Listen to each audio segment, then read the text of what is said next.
आसाराम का छठा झूठ, मुझे किसी से राग द्वेष नहीं है।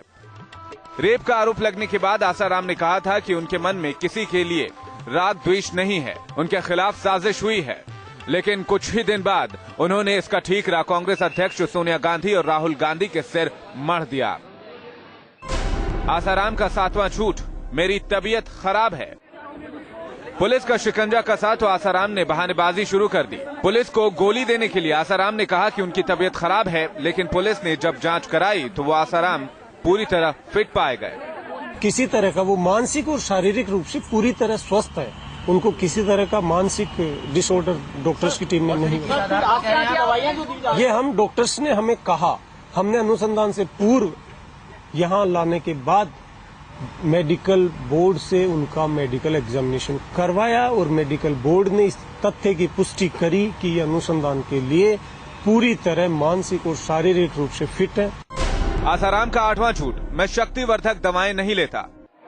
गिरफ्तारी के बाद आसाराम ने पुलिस को ये कहकर उलझाने की कोशिश की कि वो किसी तरह की शक्तिवर्धक दवाएं नहीं लेते, लेकिन अब उन्होंने पुलिस के सामने ही माना कि वो दवाएं लेते हैं।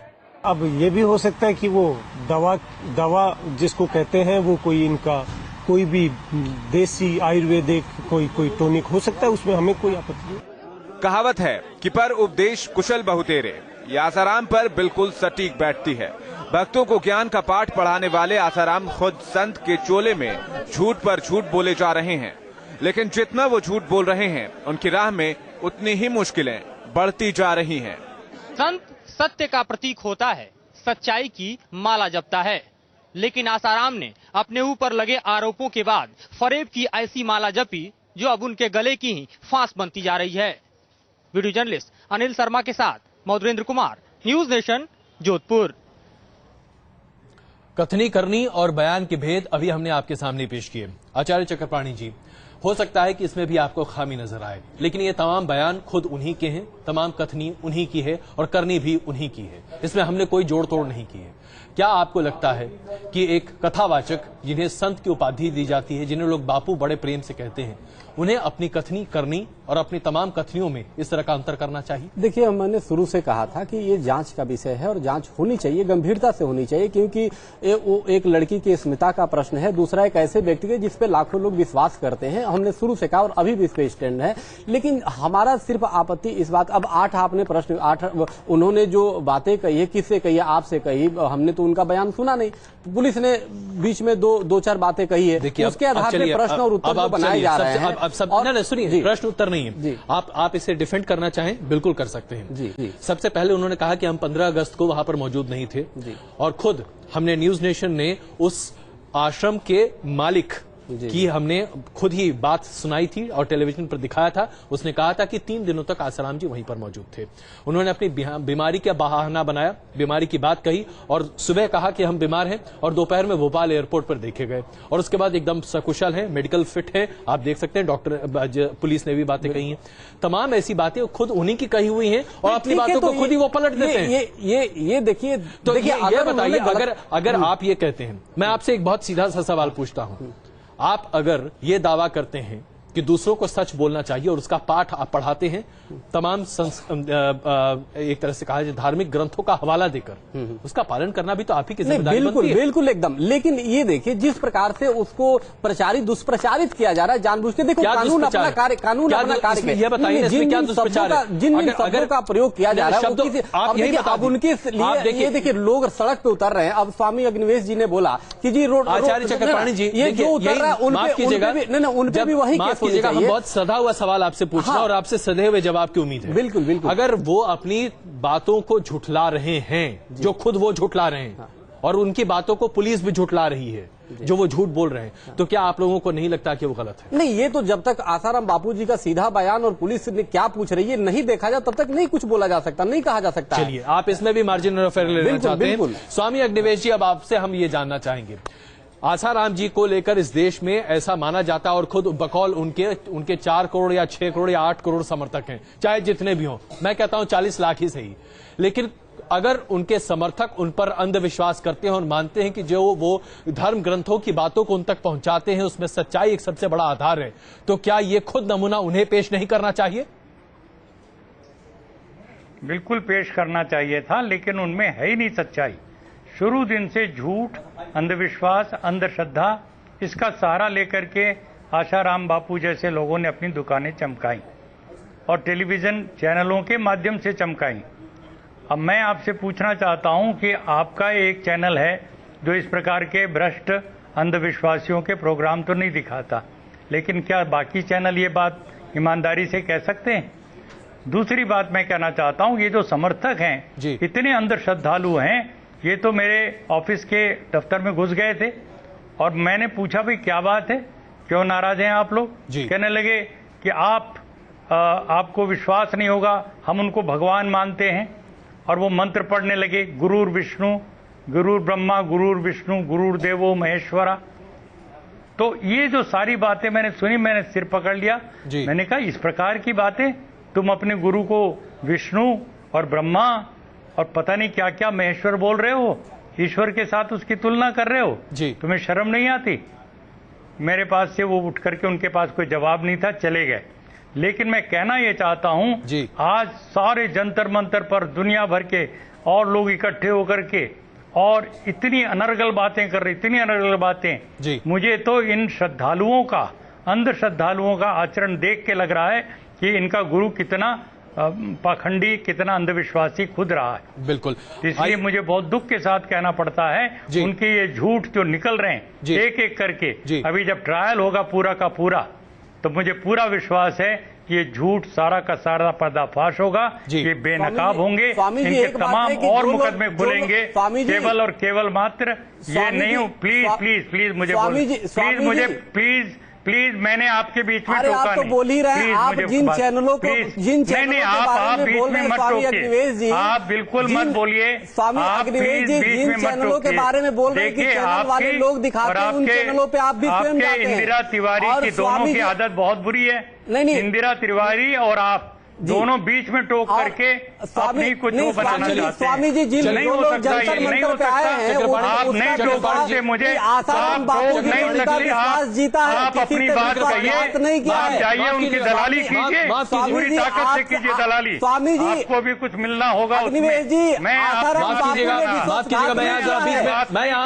यहाँ जरा बीच में आना चाहूंगा, मैं आप दोनों को रोकना चाहूंगा, स्वामी अग्निवेश जी और आचार्य जी, आचार्य चक्रपाणी जी, चक्रपाणी जी, आपके लिए कोई फर्क नहीं। माफ कीजिएगा, मैं इस चर्चा को यहीं पे जरा बीच में रोक रहा हूं और अगली रिपोर्ट, चक्रपाणी जी, अगली रिपोर्ट जरा हम पेश करना चाहते हैं। चर्चा को हम किसी चैनल पर नहीं ले जाना चाहते। सबसे पहली बात, ये चर्चा सिर्फ आशाराम जी पर हो रही है और वहीं पर हम इसे रखना चाहते हैं। आसाराम जी अपने आरोपों से लगातार इनकार करते चले आ रहे हैं। आइए अब आपको एक और रिपोर्ट दिखाते हैं न्यूज नेशन पर ही। जिस भक्त ने अपनी बेटी के साथ इस तरह के आरोपों की बात कही है और जो खुद अनशन पर बैठा रहा ताकि उसकी बेटी को इंसाफ मिल सके, उस भक्त ने आसाराम जी के लिए, उनके लिए एक मंदिर बनाया था। उसकी अंधी भक्ति कितनी ज्यादा हो, अगर हम स्वामी अग्निवेश जी की भाषा का इस्तेमाल करें तो उसकी अंधी भक्ति कितनी है, ये आप खुद देख लीजिए। आइए आपको ये रिपोर्ट दिखाते हैं कि आसाराम जी का ये भक्त कैसे उनका गुणगान किया करता था और आज कैसे आरोप लेकर उनके सामने खड़ा है। आसाराम ने तोड़ा भक्त का भरोसा। तस्वीरें शाहजहांपुर में आसाराम आश्रम की हैं, लेकिन इस आश्रम का इतिहास अगर आप सुनेंगे तो चौंक पड़ेंगे। करीब 7 बीघा इलाके में फैले इस आश्रम के लिए न सिर्फ जमीन दान दी गई, बल्कि इसको बनवाने में लाखों रुपए भी लगाए गए। और ये सब किया उसी अभागी लड़की के पिता ने, जिसके साथ आसाराम पर बलात्कार के आरोप लगे हैं। शाहजहांपुर के रुद्रपुर में मौजूद इस आश्रम को बनवाने में लड़की के पिता ने अपना तन मन धन सब कुछ न्यौछावर कर दिया। खुद आश्रम में रहने वाले सेवक भी मानते हैं कि लड़की के पिता से बड़ा आसाराम का भक्त पूरे शाहजहांपुर में नहीं है। अब तो बहुत बड़े नहीं, शाहजहांपुर में उनके जैसा कोई झूठ बोले तो अलग बात है, बाकी नहीं, ऐसा नहीं, कोई नहीं है। ये बापू खुद बोले, हम लोग अपनी तरफ से नहीं बोल रहे, बापू ने खुद बोला है। लाखों आदमियों के बीच में बापू ने माइक में बोला है, सीडी बना है, उसमें बापू ने खुद कहा है कि ये नाम का नहीं, कर्म का कर्मवीर है। लेकिन इस घटना के बाद अब यहाँ के भक्तों का आसाराम से पूरी तरह मुंह भंग हो चुका है। आश्रम में रहने वाले और शाहजहांपुर जिले के लोग अब आसाराम की तस्वीर भी नहीं देखना चाहते। यहाँ के लोग चाहते हैं कि इस आश्रम को तुड़वाकर यहाँ कोई मंदिर बनवा दिया जाए। आसाराम जी दुराचारी मालूम होता है, ढोंगी मालूम होता है। तो आपने एक भक्त की लड़की के साथ दुराचार किया है, इसलिए हमें भी इस पे भरोसा नहीं आता। हम भी यही सोचते हैं साहब कोई मंदिर बन जाए, किसी भगवान राम की या भोले बाबा की मूर्ति स्थापित हो जाए, कोई भक्ति यहाँ आए, श्रद्धा से मस्तक नवाए, हमारी यही आशा है। तब्दील हुई के इसमें मंदिर बन जाए, आम आदमी इसमें आ बैठ जाए और बड़ी पूजा करे, अपनी आत्मा शांति मिले। आसाराम की गिरफ्तारी के बाद शाहजहांपुर के इस आश्रम में सुरक्षा चाक चौबंद कर दी गई है। चप्पे चप्पे पर पुलिस मौजूद है। लेकिन इस घटना के बाद आसाराम से भक्तों की नफरत का अंदाजा इसी बात से लगाया जा सकता है कि उनके भक्तों ने अब इधर की तरफ रुख करना भी बंद कर दिया है। Team news nation. तो ये है आसाराम के भक्त की एक और कहानी जो अभी आपके सामने हम पेश कर रहे हैं। हमारे पास बस 1 मिनट का महज वक्त बचा है, इसलिए हम आप दोनों से गुजारिश करेंगे बहुत छोटा जवाब दें।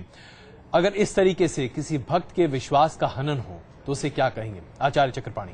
नहीं, देखिए, हमने शुरू से कहा है जांच का विषय है, जांच होना चाहिए और जो भी इसमें पीड़ित है, चाहे वो आसाराम जी पीड़ित हो या वो लड़की पीड़ित हो, उसके साथ न्याय होना चाहिए, ये मैं कह रहा हूं। और इसके जो दुष्प्रचार किए जा रहे हैं वो उस पर विराम लगने चाहिए। कानून अपना काम कर रहा है और बाकी जो होगा ठीक होगा, देखा जाएगा। स्वामी अग्निवेश जी, आपकी आखिरी टिप्पणी।